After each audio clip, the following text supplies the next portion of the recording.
Have you ever found yourself in a group of people surrounded by voices, laughter, and casual talk, but felt completely out of place?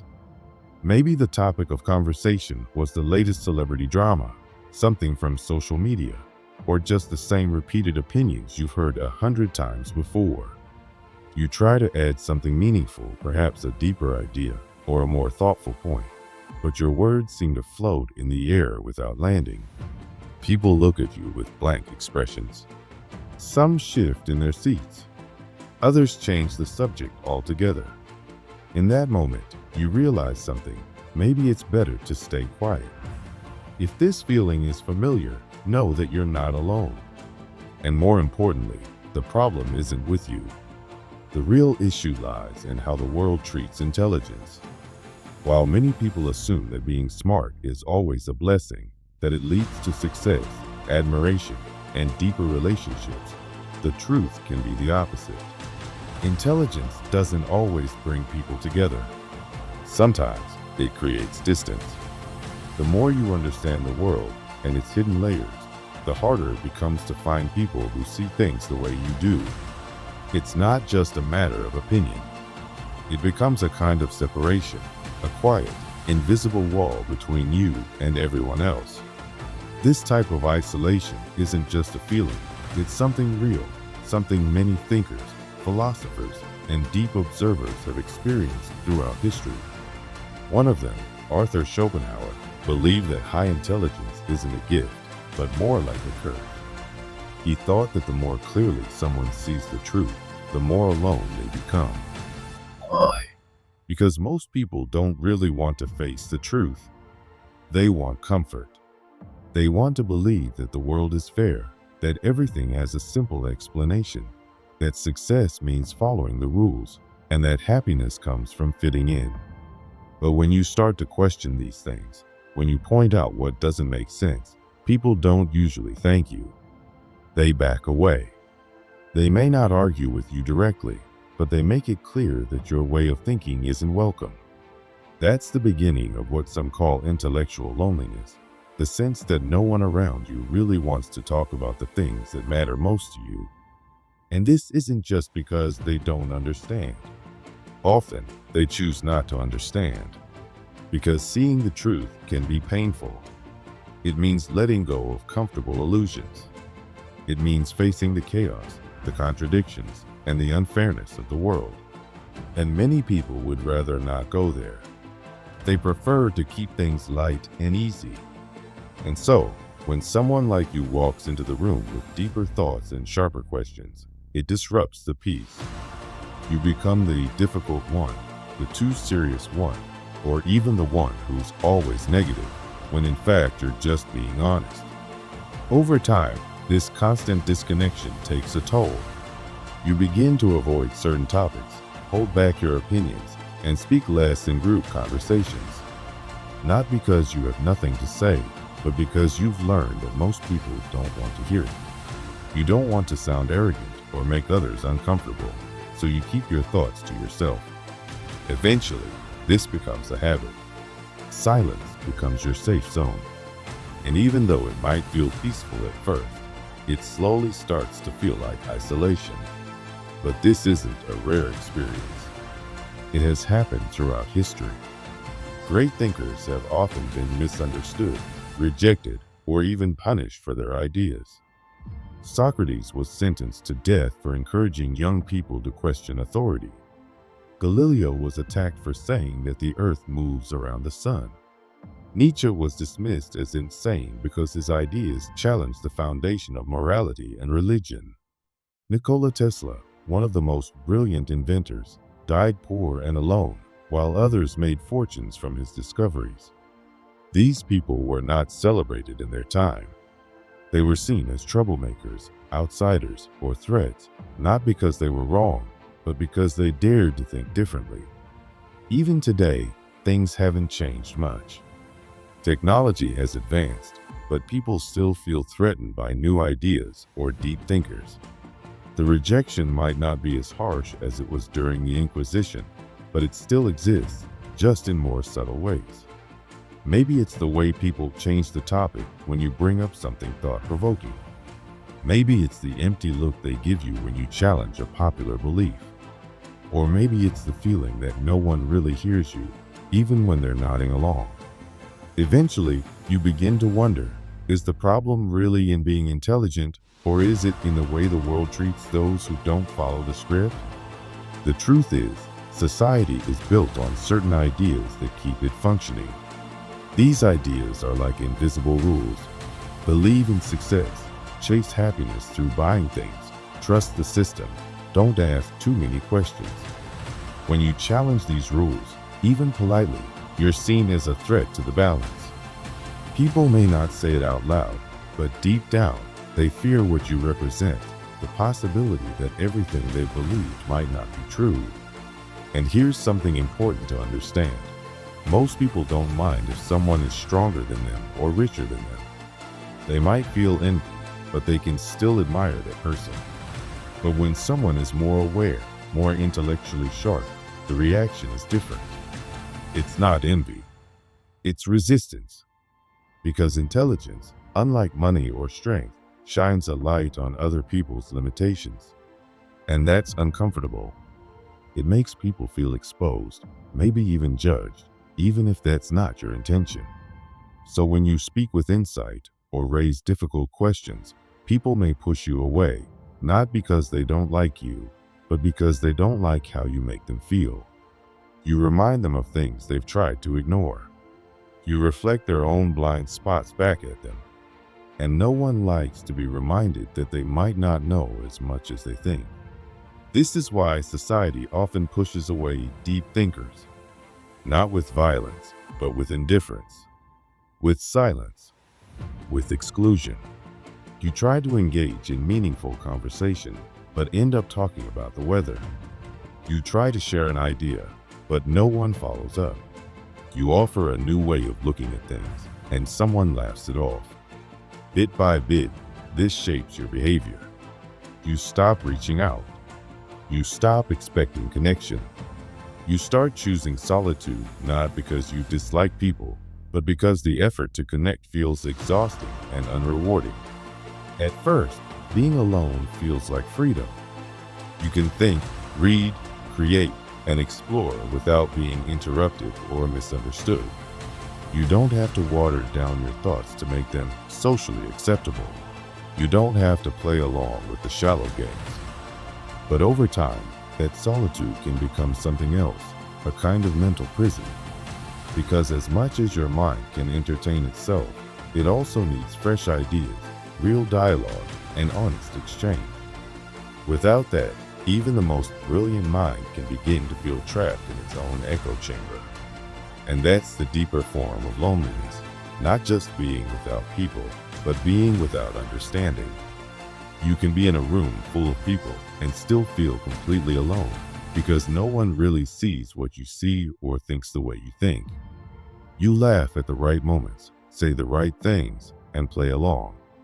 But inside, there's a quiet emptiness, a longing for something more real, more meaningful, more true. In the end, this kind of isolation is not a failure of the individual. It's a reflection of a world that doesn't know how to hold space for minds that dig deeper. It's a sign that thinking differently still comes at a cost. But here's the strange beauty of it. Your loneliness means you see what others don't. It means you've woken up in a world that prefers to stay asleep. And while that may feel heavy, it also means you're alive in the fullest sense, aware, awake, and unafraid to ask the hard questions. So if you've ever felt like your mind sets you apart, remember this. Your isolation is not your weakness. It's your proof that you're paying attention. Nobody truly wants to be alone. As human beings, we are wired for connection, for conversations, companionship, and understanding. But sometimes, when the world feels too shallow, when every interaction seems fake, or when being around people becomes exhausting instead of fulfilling, being alone begins to make more sense. It's not that solitude is what we crave, but rather that the world offers us so little of what we actually need. And so, little by little, being alone starts to feel safer, simpler, and even necessary. There is a deep irony in this. The more clearly you see the world, the harder it is to find your place in it.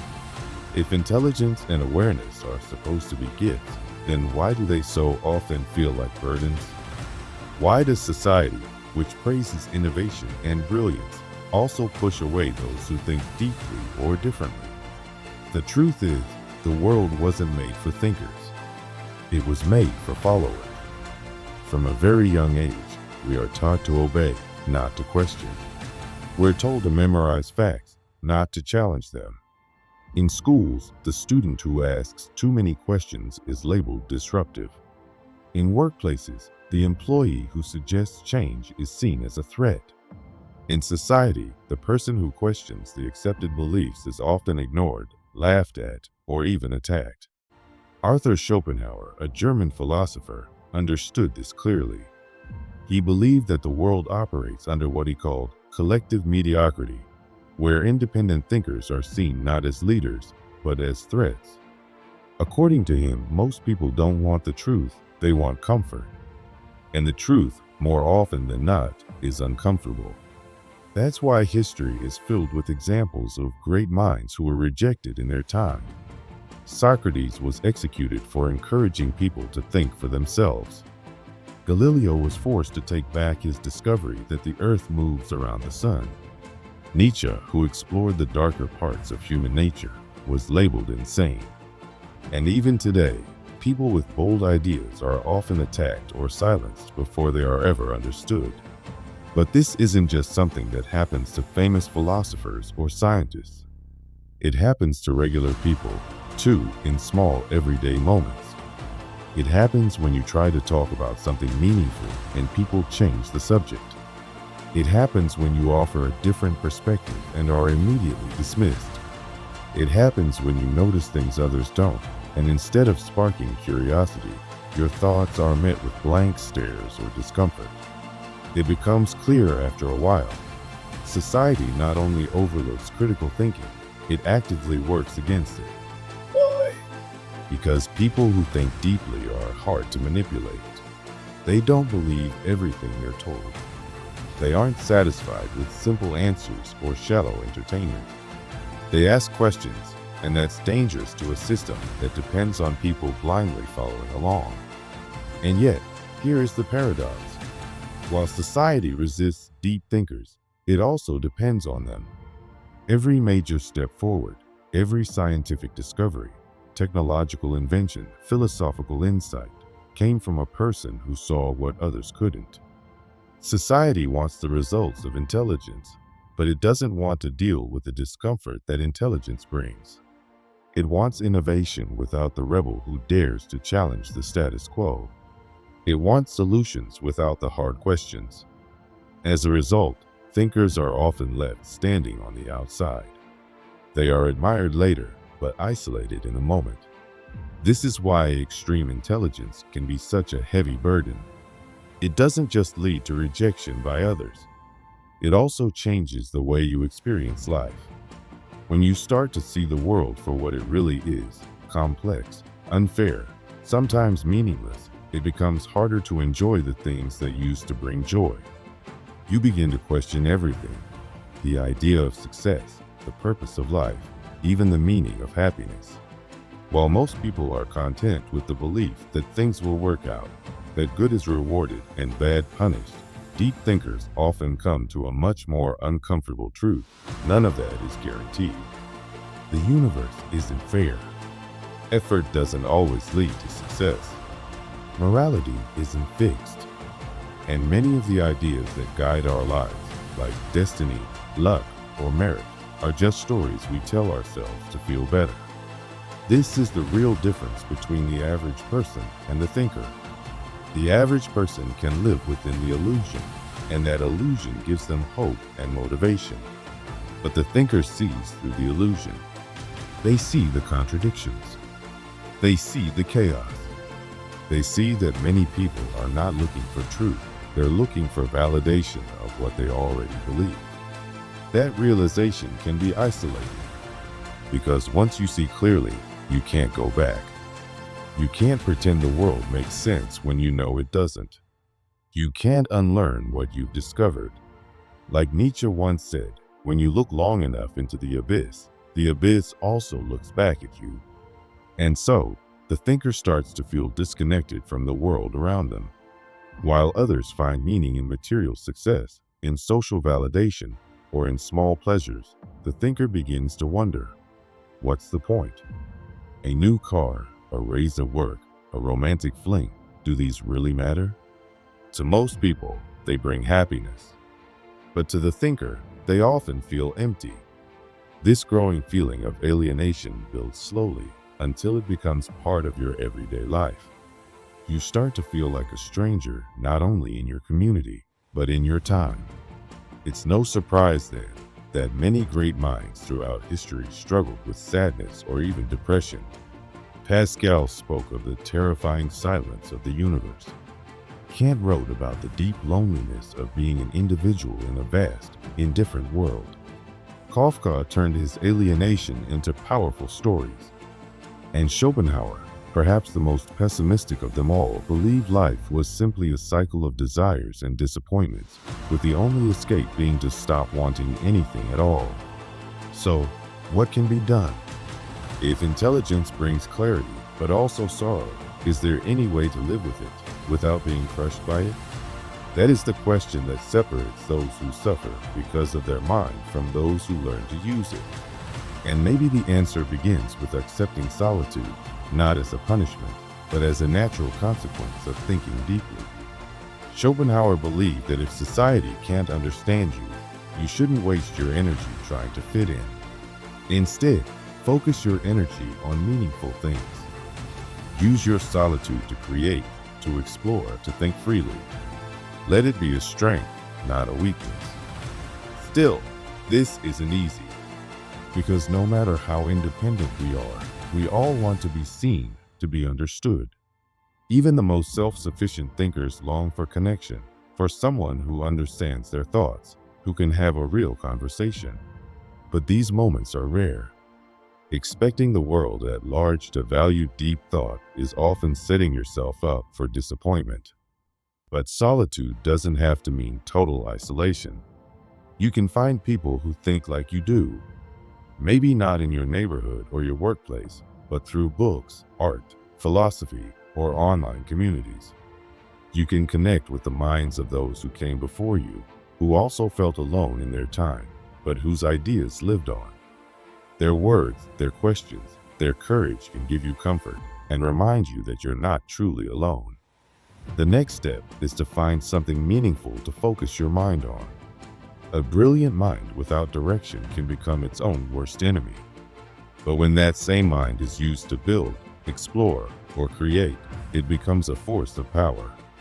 Whether it's writing, painting, problem solving, or simply learning something new, giving your mind a purpose can transform the burden into something beautiful. Lastly, it's important to remember this. Most great thinkers were not understood during their lifetimes.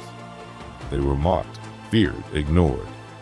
Only later, when their ideas were no longer threatening, did they become respected. So if you feel like you don't belong, maybe that's not a sign of failure. Maybe it's a sign that you're exactly where you're meant to be. You are not broken. You are not wrong. You are simply ahead of your time. So let me ask you, have you ever felt like your thoughts made you an outsider? Like no one around you truly sees the world the way you do? If you have, then you're not alone. There's a quiet strength in being part of that rare group that sees beyond the surface. And if this spoke to you, then keep going.